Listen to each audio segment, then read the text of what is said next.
Hey everybody, it's Molly with All Ears, and we're back today with a brand new video. And guess what? I've been trapped again, this time on one of the most underrated lands in all of Walt Disney World. I am stuck up at Rafiki's Planet Watch at Disney's Animal Kingdom, a land so distant you literally have to take a train to get up here. So I'm gonna have to do a series of challenges, figure out how to get back on the train before I can go. What will we learn together? Probably a lot of animal facts. Hope you're ready. I hope you're excited. Let's get to it.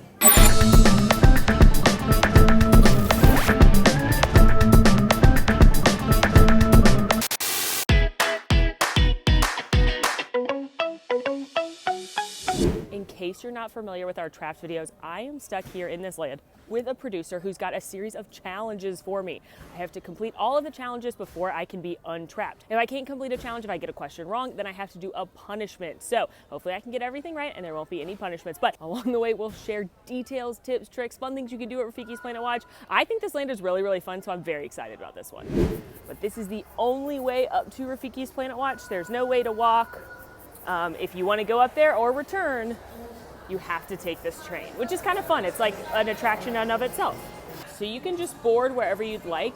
I always recommend a front row seat though, if you can grab one, because the train actually takes you back past some of the animal barns. So you might see some of the animals backstage, the rhinos or the ostriches or the elephants. You might get a good view of them. So I say sit in the front.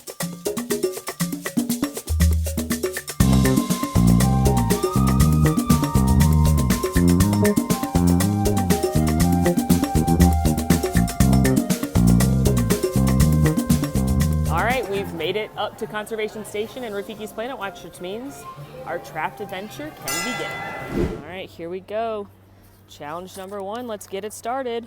Find 20 hidden Mickeys. 20? All right, so I have to find 20 hidden Mickeys. I think this counts as one. Look at Rafiki's stick. The way that those gourds are shaped so nicely. I think that counts as a hidden Mickey. And the Imagineers often say they won't confirm or deny the existence of hidden Mickeys. They just kind of say, if it looks like one to you, that's a hidden Mickey. That looks like one to me, so one down. Headed over to the main part of Rafiki's Planet Watch, but one of the cool things you can do is there's all these different activities and learning. The whole point of this park in general, but especially here at Rafiki's Planet Watch, is conservation. So they're gonna teach you about different ways to create habitats in your own backyard, what you can do to help at home, lots of interactive activities. So it's really fun for kiddos and adults to learn how they can help at home. Rafiki, do you know where all of the hidden Mickeys are? That way? Thank you, sir. A good place to look for hidden Mickeys is often like tile work and murals. They like to hide them in there, but I literally don't see one. This is the hardest trapped question of all time.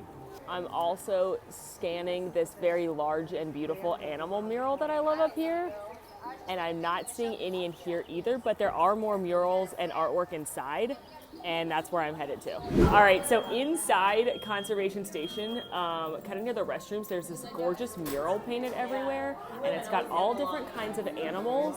So I'm gonna start looking throughout this, and I actually already found numbers 2 and 3. Look at the butterfly, 2, 3, and then I also just spotted 4 in the spider. OMG, look how good this one is. It's in the little rodent, it's Mickey, but it's the profile version because there's his nose and there's his little ears. So that's 5. Not a hidden Mickey, but I love you so much, hyena. Okay, 6. This ostrich's eye. There's allegedly like 100 amongst all these creatures. And I must be very bad at this because I've only found 6 so far. Okay, I think this is one right there. Yeah, that looks like number 7 in the ear of this elephant right here. And you, buffalo. Oh, you do have one in your eye. There's 8. The animation class is over, so they're allowing us to come in here and look around for some more hidden Mickeys. Okay, here's 2 more. The butterfly is back. I don't know if I can count that. Here's 1 more. Okay, so that's 9. Another butterfly up here. There's 2 more right there and right there.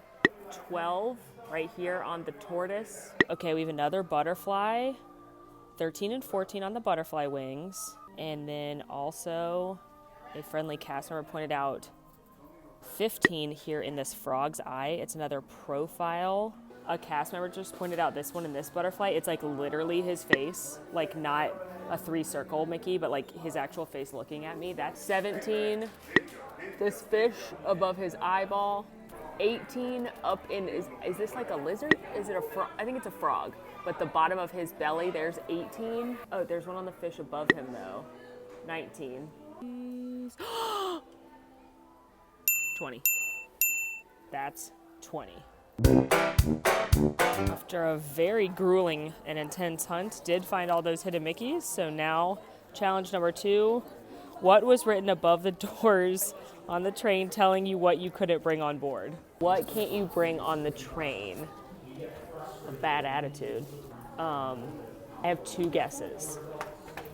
I think you cannot bring Disney brand strollers on the train. I actually heard them tell someone that because they can't collapse and they can't fit on the train. And then I also think you can't bring food and drinks on the train. Livestock. That's a good thing I left my cow at home. The question I now understand is a themed question and not like a literal, like, here are the rules of being in a theme park. Okay, I have to do a punishment because I was not considering the livestock on the train. Go to Out of the Wild. Find the least expensive, most expensive, and wildest item. Okay. Out of the Wild is the little gift shop that's up here, and they sell some very cute, like, Animal Kingdom-esque, nothing that you're not going to be able to get elsewhere in the park, but very cute stuff nonetheless. So most expensive, least expensive, and wildest. The Disney Babies plushes are $34.99. Here's Simba right here. I don't think we're going to find anything super duper expensive, so that's going to be my threshold for most expensive. They also have a Doug over here, $34.99. The regular plush, like if you wanted a plush of Russell, it would be $26.99. So I think $34.99 is our bar. Yeah, I think the Disney Babies are going to be our most expensive thing up here. This isn't like a high dollar shop, but now least expensive. Pins are always a great spot. $9.99 for the green or silver. So, like this silver, Mom, you're messing up my mane, would be $9.99. So $9.99 is our lowest. Oh, we have toiletry items up here. Hand sani. I believe at Disney that is, $149. That is a new bar for the lowest. Okay, I'm gonna call it that $149 for the hand sanitizer is the least expensive thing.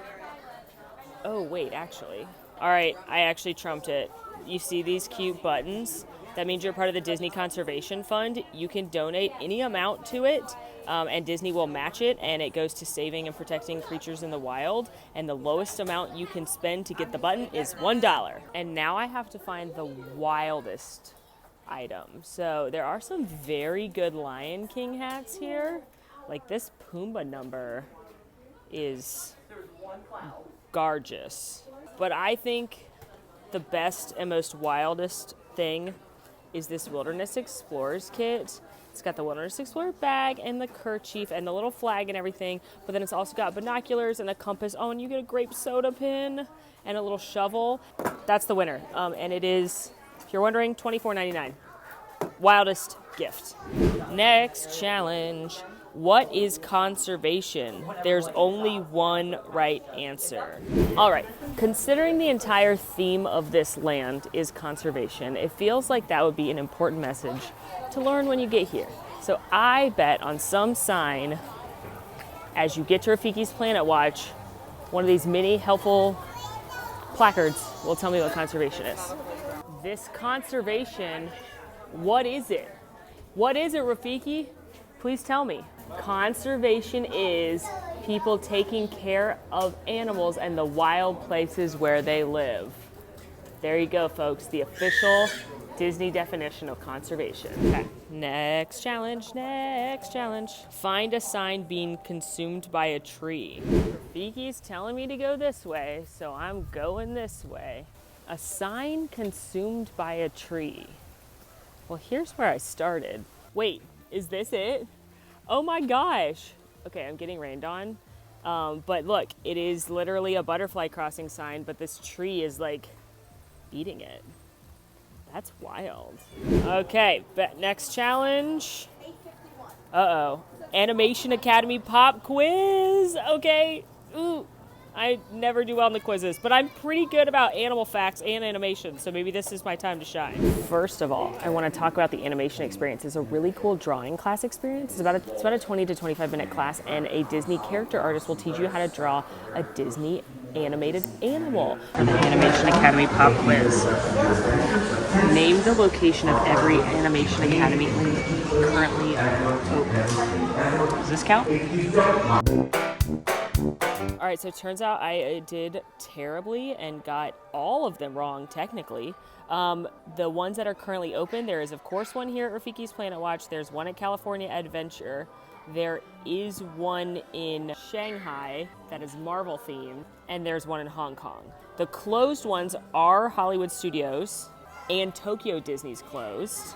And the ones coming, there is one coming to Epcot with the Play Pavilion, and then the one on the cruise line is a fun onboard activity but not considered an official Animation Academy. So I botched it and have to do 3 punishments. It's fine though, because while I failed the quiz, I have been gifted this very cool pen, so I feel like a winner anyway. All right, from my disastrous performance on the quiz, punishment numero 1 of 3. We know you love Kit, Tubbs, Fraggle, and Bueller, but ignore them and only talk to Blanche, Rose, and Sophia. I am headed into the affection section. Can't wait. It's the petting zoo here, and this is where you can pet goats and sheep and pigs and see other creatures. So I'm very excited to go in, but I have to find certain creatures. Very interesting thing happened the first time I've ever had this question asked of me at Disney World. They asked if I was vaccinated, because if not, you need to wear a mask to protect the animals. But I have been sorted into House Pfizer, so I can come freely roam about, but I am looking for certain creatures. I'm gonna have to ask a cast member probably. Fleming. Hi, Fleming. Named after one of our vets. Oh, cool. That did his entrance exam. What an honor. We have Sage. The reason why she's named Sage is that she came in with another sheep, another Katahdin sheep, and then also 2 Florida native sheep. The Florida native sheep were named after Florida native plants. Fern and clover. Oh, cute. You can see them in the stall too over there. Sage and Sassy were named after Florida invasive animal. Oh, that's plants. funny. So there's that. Then when it comes to the goats, we have 2 groups. The Oberhausen group, which is the dark rusty brown. Yeah. They're named after 90s pop culture references. 90s pop culture for some And of the then guys. the older group, so these guys are named after 80s pop culture references. Got it. So we have Tubbs. There's Tubbs. Okay. And then Fraggle. Hi, Fraggle. I'm supposed to ignore you, but I won't because you're adorable. Then we have Bueller. Bueller's my favorite Right one. here. Hi, Bueller. And then Kit. Kit. Got it. After the Kit from Knight Rider. From Knight Rider. And then for the Oberhauses, we have Topanga. And then Scully. Topanga and Scully. And then the rest of the group behind you. Hi, guys. Chip. His is either Beauty and the Beast Chip or Chip and Dale's Rescue Rangers. Whichever way you want to go. Whichever way. Then we have Phoebe. Aw, hi, Phoebe. Oh. Daisy. Hi, Daisy. And then Buffy and Willow. Buffy and Willow. Buffy or Willow are twins. So they're Hi, references guys. based off of the Vampire Buffy the Slayer, Vampire yeah. Slayer, Buffy and Willow, the 2 characters. I love it. All right, so I just learned all the goats and sheep's names. The goats are half named after 90s creatures, half named after 80s pop culture, and apparently have to ignore the goats, but I refuse. But I do get to talk to this little angel right here. She's the closest to the goats, or the sheep that I need to talk to. Hi, Blanche. Emma? She's like, no, thank you. You want some scratchy scratchies? Do you want some No? Okay. I don't wanna impose. It seems like you didn't hate that though. Hi, Sophia. You're very beautiful. Look how sweet you are. Hi, Bueller. I know you're sleeping right now, and I know I'm supposed to ignore you, but I love you, and I think you're so handsome. Oh, goodness, look at that face. Oh, that is the face of happiness. Oh, goodness. Oh, good. Oh, yeah. Well, it was nice to meet you, Willow and or Buffy.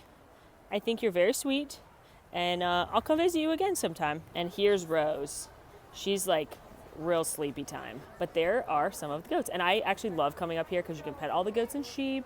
Well, not when they're in their little, this is their like hide away from the people's area or the rain. So if they're back there, you can't cross the ropes or anything, but you can come look at them. They've also got other animals over here. There's some other goats right here. That's Phoebe right there, like from Friends. Hello. Okay, one punishment down, which literally an actual pleasure, not a punishment to have to pet sheep.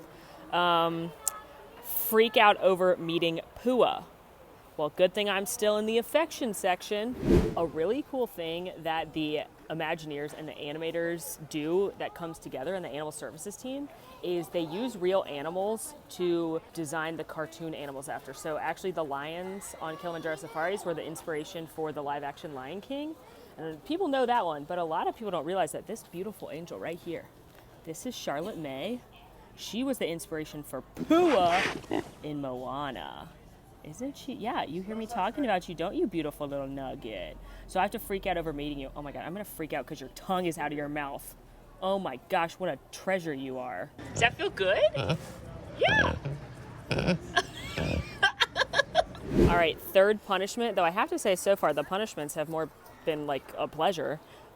Make impressions of 3 marble leaves and then turn them into jewelry wear for the rest of the day. Oh, that's nice. I love the affection section, and I could literally spend all day just like petting goats, and I'd be so happy. So it's a really cute little thing that you can do. If you've got a few extra minutes at Animal Kingdom, little kids seem to really like it. And it was just really cute to pet those goats and sheep and pigs. But now I have to make jewelry out of marble leaf imprints. And I'm looking around here at the entrance to the conservation station and look at all of these leaves. So I guess I have to do like the leaf rubs, like when you're a little kid.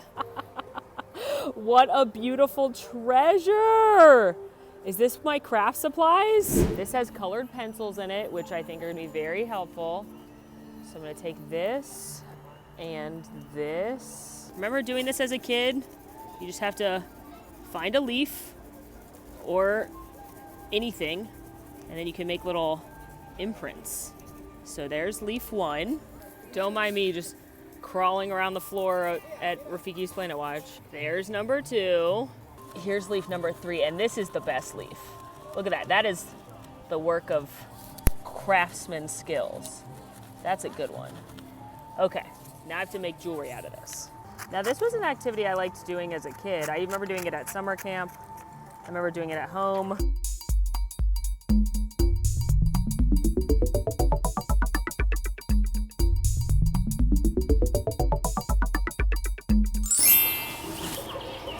Leaf jewelry. You can make your own here at Rafiki's Planet Watch. Okay, now that I got my sweet necklace on, let's do another challenge. Take a 3-dimensional look inside a king cobra.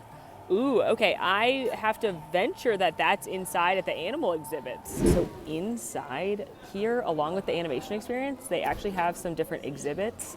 They've got some small animal exhibits, and then there's places where you can learn about conservation. So look at that little turtle. He got some stuff in his belly, and that's sad.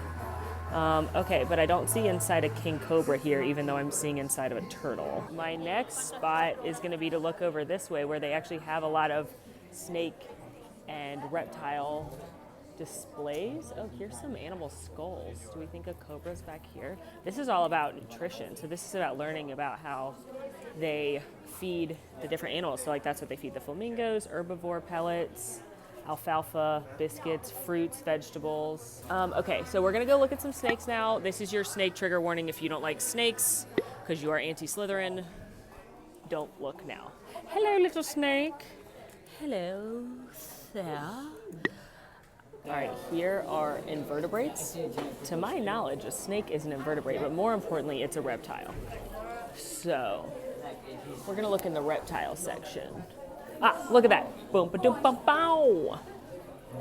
Take a 3-dimensional look inside a king cobra. Look, well, I'm doing it right now. Bonus hidden Mickey, bonus hidden Mickey. It's made out of skin. Okay, snake warning over. Say hi to Mary Blair. Okie dokie. All right, I'm headed to find the portrait of Mary Blair, but this is where you can actually see some animal surgeries and procedures happened. I used to think it was a well-established ruse and just an elaborate set, but then once I actually saw them working on a sheep, so I actually believe it now. But yeah, if you're lucky, when you're up here, you might see them do a teeth cleaning or a routine examination or something like that while you are back here. Also, look how cute Mickey is wearing his little scrubs and his little surgical mask. Very cute. Oh, also, bonus hidden Mickey. Bonus hidden Mickey. Finding so many now that we don't need to. Okay, they're drawing for the animation class here, so I'm talking very quietly inside of my headphones, but I want to show you Mary Blair. She's right here with Retta Scott, and you can see that they're looking at like a little baby crocodile in her hands right there. And again, they have all these pictures of some of the original animators. Here's also Ollie Johnston drawing Baloo. Frank Thomas looking very closely at a dog. They're working on Lady and the Tramp, if you look at the artwork in the back, and the artwork right there. So he's looking at this dog and drawing the dog. And then here you have Walt Disney himself looking at these deers, drawing deers likely for Bambi. So that is how animators, since the beginning of animation, figured out how to animate characters that are animals, even though they anthropomorphize them and they give them more human emotion and they change a few things. They're very realistic, and the reason you connect with them is because they are all based on real animals. There's only a few more, so hopefully I don't get another punishment. Find a device that tracks your favorite animal. Well, my favorite animal is sharks, and I saw a hammerhead earlier, so we're going over there. Also, when we're filming this, it's actually Shark Week and Shark Fest. And a lot of people are like, Shark Fest, what's that? Shark Fest is Nat Geo's rip-off version of Shark Week, and I don't care, because I want more shark content. And Shark Fest is lasting for a whole month. So thank you for celebrating my holiday with me. It's my favorite holiday of the year. And here is a shark tracking device. And look, there's like, oh, this is from a bull shark. It says bull on there. So these are some example tools they would use. Here's the smart positioning device that they tag onto the shark. You can see it on the dorsal fin on the hammerhead. In that picture, you can see that it has it on there. They don't hurt the shark. I watched them do this on Shark Week and Shark Fest as well. And then there's like the little satellite right there, and they've got little identification tags, and there they can track sharks. And it's very important that we understand and know about sharks, because sharks get thinned at an astronomical rate, but you need sharks to help the ecosystem in the ocean because they're the top predator. If you take out all the sharks, then it's bad. It's bad. You need the top predator. So be nice to sharks. Okay, two more. The voiceover on the train told us two things that were very important to Walt Disney. What were they? Oh my gosh, I have to remember all the way back to the train ride. Okay, two things important to Walt Disney, and they rhyme. Okay, so I know when they're talking on the train, they talk about animating the characters from the different movies. They talk about like hot dogs, beans from a can, chili, that was his favorite food, vanilla ice cream. None of those rhyme, and none of those have anything to do with Rafiki's Planet Watch. So I'm going to say this is a slant rhyme, maybe conservation and animation. Is that right? Well, there you go. I knew they'd talk about animating the animals up here, and this is all about conservation, so there you go. All right, last clue. Show us where and explain how they test for hormone levels in animals. I'm guessing I need to go back to the vet windows for this, and I actually think I know what the answer is. Here is yet another vet window where you can see and learn about how the scientists here do things. And right here, there's this sign that says hormones, and it's all in a drop, all in a plop. This is what you wanted to learn about today, wasn't it, friends? Scientists collect urine samples and feces to study hormones and the reproductive cycles. It tells us how old they are, if they can get pregnant, when they'll give birth. So it's all about poop, friends. Well, friends, that is a wrap on Trapped at Rafiki's Planet Watch. I've completed all the challenges. I've done all the punishments, which, frankly, some of them were petting goats, not a punishment at all. And I am ready to escape back to the main part of Animal Kingdom. I had so much fun on this Trapped. I think this is such an underrated and underexplored area of Disney's Animal Kingdom. So definitely check it out next time you're here if you've got a little extra time in the park. Let me know where you want to see us trapped next. In the meantime, friends, make sure to rate, review, subscribe to our channel, follow us on social media at AllEars.net. And until next time, y'all, I'm Molly, and it's been magical. Hey, it's Molly here. Want to see more of my videos? Click over here. Want to subscribe? You can do that right here. And also, ring that notification bell to make sure you get instantly notified anytime we post a new video. Thanks for following. See you real soon.